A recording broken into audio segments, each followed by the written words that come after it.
Walang pasok!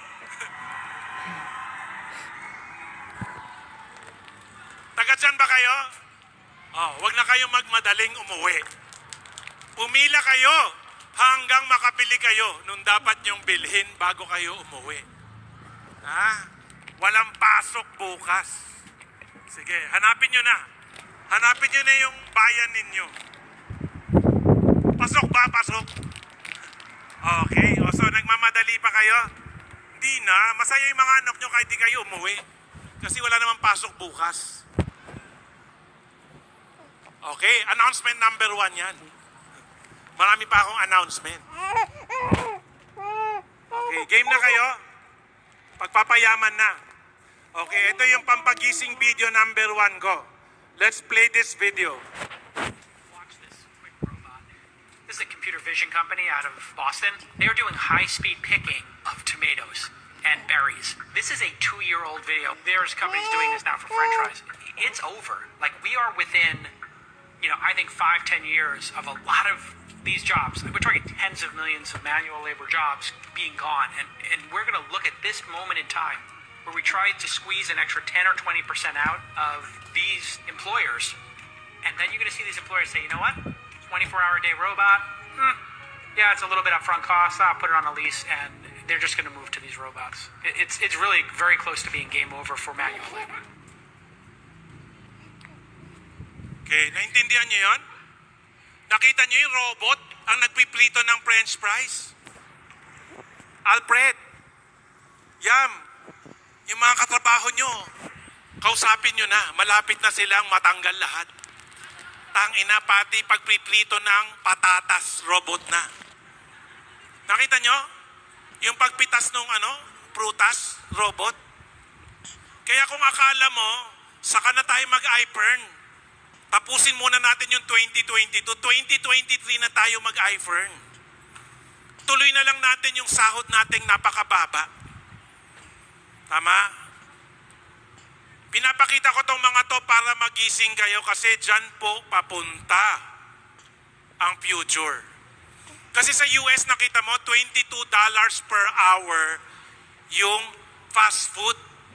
$22 lampas 1,000 isang oras para magprito ng French fries, gumawa ng burger. Siyempre, yung mga may-ari ng kumpanya, mag-iisip nung mas mura, na walang complain. Hindi nagde-day off, hindi nagkakasakit. Hindi nagbabale. Hindi nangungutang. Tama? Hindi nakikipag-away sa katrabaho. Kaya doon napapunta ang lahat ng pwedeng palitan na robot, doon napapunta. Huwag niyong isipin na malayo pa ang Pilipinas.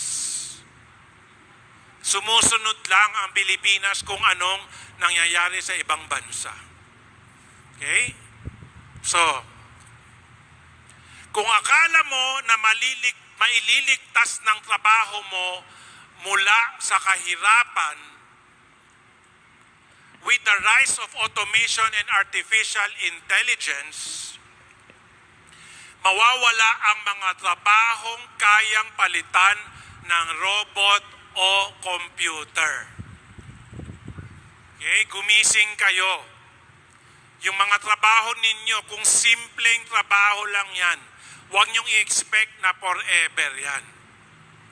Yung nasa Amerika kami ni Madam, nasa fast food, hindi ka na mag-order sa counter, pindot-pindot ka na lang. Di ba? Gusto mo burger, ito yung mga pagpipilian. Gusto mo ng drinks, ito pagpipilian. Pindot-pindot ka na lang. Hindi mo na kailangan kausapin yung nandun sa kahera. Tapos ipasok mo yung card mo. Napakaraming lugar sa Amerika, hindi na po tumatanggap ng cash. So wala nang kailangan magbilang ng pera, wala nang kailangan magsukli kasi puro card. Puro cellphone na lang ang bayaran. Okay? Kung kahera yung trabaho mo, malapit ka na rin mawalan ng trabaho. Sa US, uso po yung honest. Hindi puro magnanakaw yung nandun. Pila ka, after mo mag-shopping, pipili ka, ikaw ang sarili magsa-swipe nung pinamili mo. Swipe mo yung pinamili mo, shoot mo sa plastic. Swipe, shoot, swipe, shoot. After mo ma-swipe lahat, bayad. Wala nang kahera. Pati yung kahera sa supermarket, tinatanggal na nila. Okay? If you want to survive, change your mindset and embrace entrepreneurship. Kung gusto mo masiguradong hindi ka matatanggal sa trabaho, magnegosyo ka. Eto, papakontest tayo kung sinong winner. Tignan nyo mabuti itong dalawang circle. No? Dalawang bilog, isang blue, isang pula. Tignan nyo mabuti ano yung mas malaki. Papapiliin ko kayo. Okay, tignan nyo. Huwag nyo sasabihin kasi baka kopyahin kayo nung katabi nyo eh. Tignan nyo mabuti kung blue or red. Nakapili na kayo? Okay, sino yung mga nakapili sa blue? Pwedeng tumayo. Pwedeng tumayo yung mga nakapili sa blue. Okay. Okay. So, mas malaki? Same size po sila. Oo. Diba? Yung sinabi, sino nag-isip dito na same size sila? Wow! Talaga? Eh di wow! Talino nyo, ba't di kayo nagsalita? Diba? Nung sinabi kong pumili kayo anong mas malaki, kahit na feeling mo same size, pipili ka, di ba? Kahit feeling mo same size, pipili ka. Actually, it was just a test to show you na pareho lang sila. No, pareho lang sila at ito yung representing nila. No, kanina tinanong ko which is bigger, sumagot na kayo, di ba? Same size. Tama? Okay. Yan. Again. Oh, naks. Oh.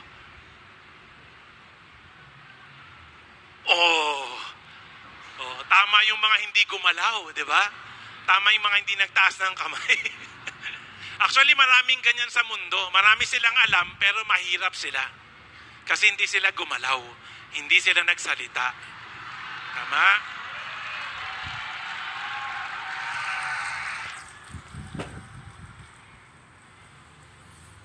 Balik tayo ulit. Anong ibig sabihin nitong blue sa kanitong red?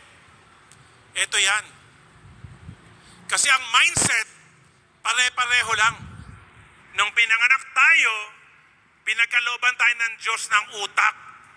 Yung nanay at tatay natin, ipinamana kung anong utak yung meron sa kanila. Kung nanay at tatay mo, bobo, baka bobo ka rin. Pag ang nanay at tatay mo, matalino, baka matalino ka rin.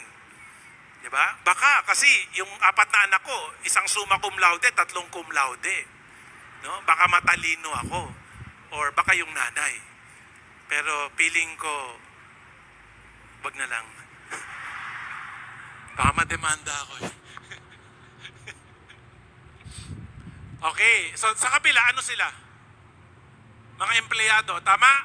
No? Factory worker, teacher, call center, carpentero. Dito sa kabila, tignan nyo. Oy, hindi ibig sabihin napili nyo yung pula. Bilyonaryo kayo. Ang ina, claimer. Pinapakita ko lang na ang mindset pareho lang. Kaya mong mag-isip na empleyado ka, kaya mo rin mag-isip na negosyante ka. Okay?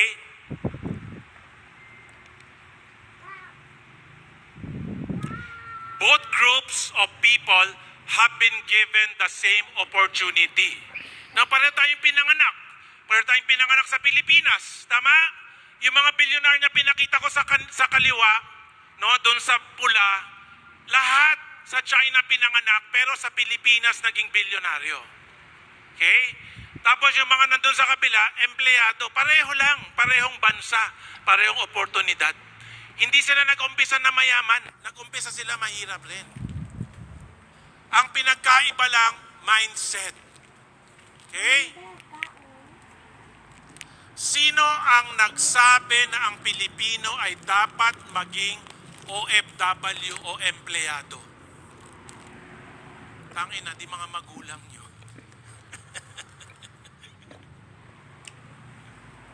Kanino nang galing na dapat ang Chinese ay negosyante at mayaman? Di mga magulang namin. Tama?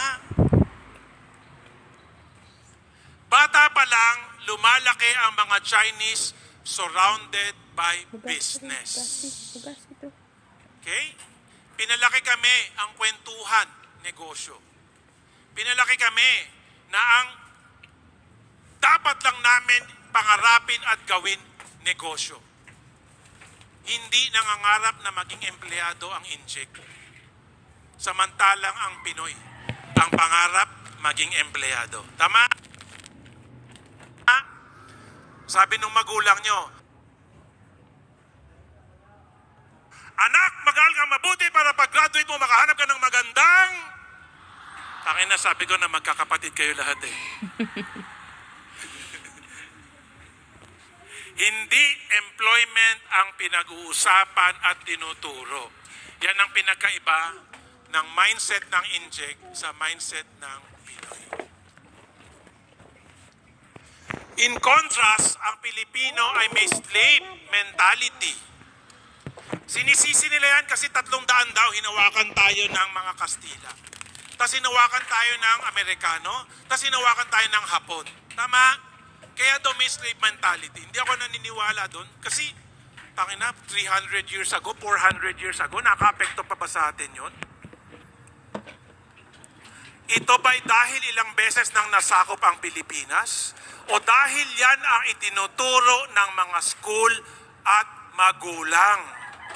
Kaya wag natin sisihin yung mga Kastila.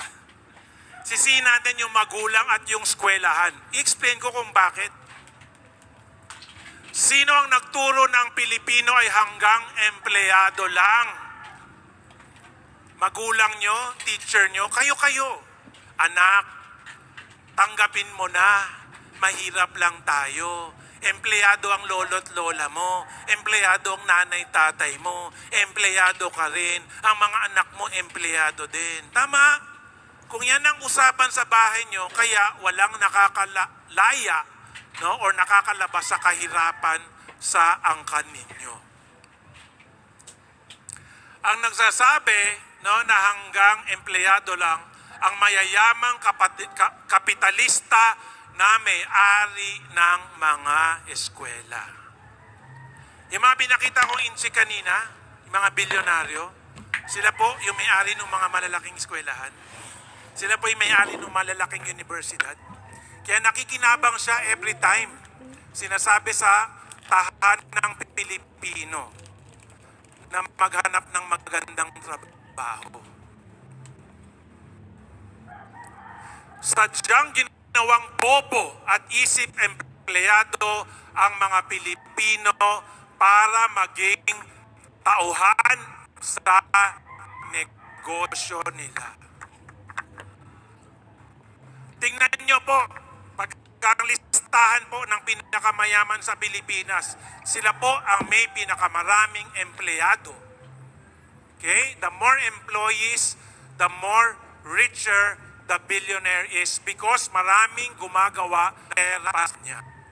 At hirap yung ng vision para lang gawing empleyado ang mga anak ninyo. Tama? Pagtapos lang ang anak ko. Diba? 2 na lang, graduate na lahat. Yung mga graduate, may napala ba? May narating ba? Dito sa iFern, hindi kailangan yung graduate na certificate. Kaya namin payamanin kahit hindi ka high school graduate. Di ba kayo nagtataka kung bakit may school na may guaranteed employment after graduation? Narinig nyo na yan? Di ba? Guaranteed employment. Bakit? Kasi yung papasukan mong kumpanya, sila rin ang may-ari. Di ba? Eh di wow, nagbayad ng tuition ng magulang mo para pag-aralin sila doon, para pag-graduate mo, magtrabaho ka sa kumpanya nila na mababa ang sahod. Pero tuwang-tuwa yung mga magulang, ay guaranteed may trabaho yung anak ko. Para sa akin, di sana diretso lang sa trabaho, wag na magsayang ng 4 na taon na tuition. Di ba? Or i-pay in na lang sa iPern. Wag na mag-aral. Yun ay dahil kanila o nagbabayad sa kanila ang mga business na kailangan ng empleyado. Okay? Itong tinuturo ko to, walang iba magtuturo sa inyo nito. Ako lang mabubunyag ng mga ganito sa inyo kasi ito yung katotohanan. Actually, piling ko marami akong nagawang kalaban na inchik ngayong gabi na to. Baka paglabas ko dyan, paki-escortan na lang ako sa kotse. Gumising na kayo. Kasi inaantok na kayo. Ito, panoorin natin kung bakit dapat gumising. Napakaganda nitong video na to. Pakinggan nyo mabuti. Kasi lahat ng tinuturo sa eskwelahan, mali po. Lahat ng tinuturo sa eskwelahan, hindi ninyo ikayayaman. Sadya pong hindi itinuturo sa eskwelahan ang ikayayaman ninyo. Kasi, again, ang may-ari ng eskwelahan ay ang mga pagtatrabahuhan ninyo at ng mga anak ninyo. Let's watch this video. 1 minute lang to. Want us to learn about money because they just want to pump out good employees that do what they're told.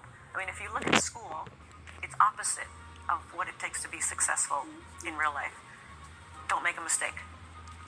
Do as you're told.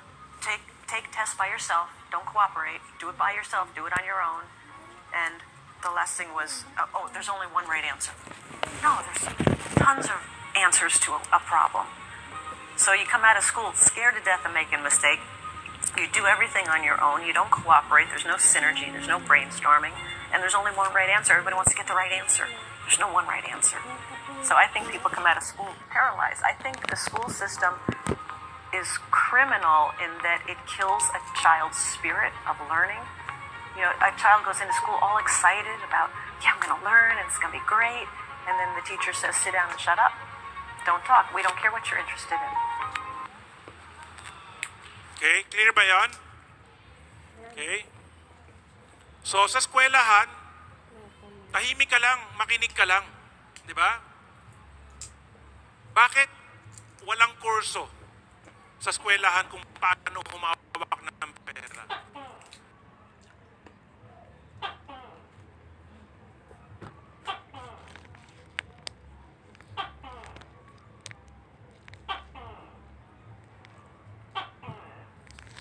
Okay? Kasi nga, factory ng